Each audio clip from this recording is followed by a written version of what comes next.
3 साल का रिकॉर्ड के चंद पन्नों को उठा के आप देखेंगे तो आपको बिल्कुल स्पष्ट नजर आएगा कि वर्तमान सरकार और तत्कालीन सरकार किस मंशा से काम करती थी। आज कोई भी, मैंने पहले भी कहा है कि 20 सालों में मंत्री का, मुख्यमंत्री का, विधायक का घर घिरा होता था अपनी मांगों को पूरा कराने के लिए, और बेचारे जो भी धरना प्रदर्शन करने वाले लोग हैं, बदले में मांग तो उनकी पूरी होती नहीं थी, लेकिन लाठी डंडा खूब मिला। लेकिन आपने देखा इस सरकार में सड़कों पर लोग मंत्री, मुख्यमंत्री का घर घेराव करते हैं, उसको रंग लगाने के लिए, गुलाल लगाने के लिए, मिठाई खिलाने के लिए, आभार प्रकट करने के लिए। इतना सुंदर दृश्य यूं ही नहीं बनता, इसके लिए बहुत मेहनत लगती है, विश्वास इतना पड़ता है। और मुझे पूरा विश्वास है क्योंकि सरकार जो भी होती है, अगर राज्य के जनता की भावना के विपरीत उसकी सोच जाती है तो वो अच्छा नहीं होता।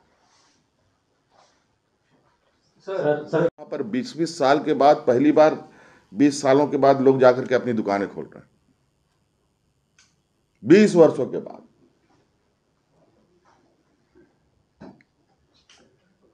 और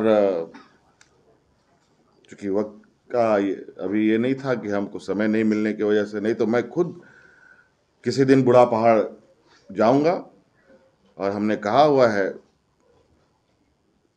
प्रशासन को, मैं कभी भी किसी भी दिन अचानक बूढ़ा पहाड़ जा सकता हूं। तो ये ऐसी बात नहीं है कि आज किसी क्षेत्र पर हम लोग गंभीर,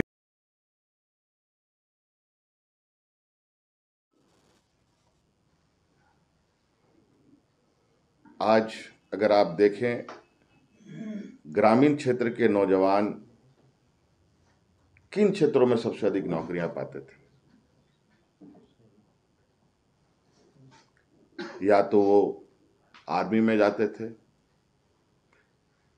कोई पूंजीपति और संभ्रांत परिवार का लोग, बहुत गिना चुना लोग, वो भी अपग्रेड पोस्ट पे जाते थे,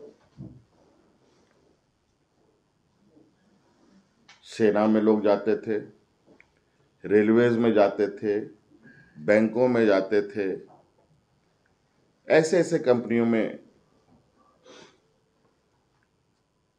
हमारे ग्रामीण क्षेत्र के नौजवान बड़े पैमाने में रिक्रूट होती थी। लेकिन आज वो सारी नौकरियों की क्या हालत है?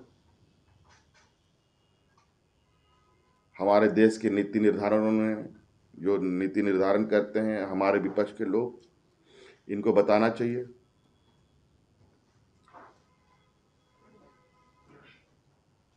और उनके निर्णय से देश में क्या वातावरण पैदा हुआ वो भी आप सब लोगों ने देखा। आखिर कब तक आप किसी को दबा के रख सकते हैं?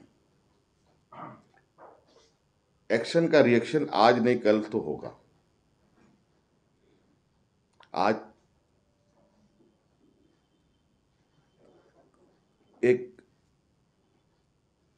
चपरासी की नियुक्ति में ग्रेजुएट, पीएचडी होल्डर नौजवान फॉर्म भर रहा है। कितनी दुर्भाग्य की बात।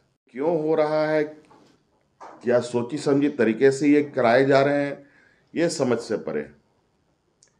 लेकिन हम उनके निर्णय का आकलन करेंगे जो कोर्ट ने किया है, लेकिन साथ साथ में हमारे जो नौजवान हैं उनकी भविष्य खराब ना हो, इसको लेकर के भी हमारी चिंताएं हैं। और हमने उनको आश्वस्त भी किया है कि यह नियुक्ति होगी और कैसी होगी, कहाँ अब बिना स्थानीय नीति या बिना नियोजन नीति के साथ कम से कम या नहीं के बराबर बाहर से लोग आए, इसका क्या रास्ता होगा, इस पर हम लोग विचार करेंगे। बाकी तो जो आरक्षित कोटे के लोग हैं वो सुरक्षित हैं, उसके लिए आप नियोजन नीति लाएं ना लाएं उससे कोई फर्क नहीं पड़ता। सर, आपने कहा मोटा मोटी सैनिकों का भी प्राइवेटाइजेशन, अब संविधान में आपको आरक्षण मिले ना मिले कोई फायदा नहीं, खत्म हो गई आपकी आरक्षण। तो हर सरकार अपने लोगों को, अपने राज्य के लोगों को उनके अधिकार देने के अपने अपने तरीके बनाने का प्रयास करती है। और यही वजह है, अगर ये हमारा जो बिल हमने पास किया था, इस बिल को हम लोगों ने 9वीं अनुसूची में डालने का क्यों कहा,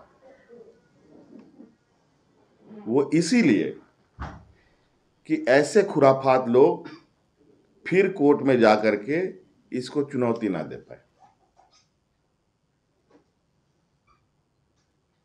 इस पर और सुरक्षा कवच हम लगा पाए, इसके लिए हम लोगों ने प्रयास किया था। क्योंकि ये लोग तो बौद्धिक मारक क्षमता में बहुत आगे हैं, तो चलते हैं उस तरीके से। सर, इन 3 सालों में केंद्र से आपको कितना सहयोग मिला? झारखंड की आवाज YouTube न्यूज चैनल को सब्सक्राइब जरूर करें, लाइक, कमेंट और शेयर करना ना भूलें। जुड़े रहिए हमारे साथ, क्योंकि हम हैं आपकी आवाज।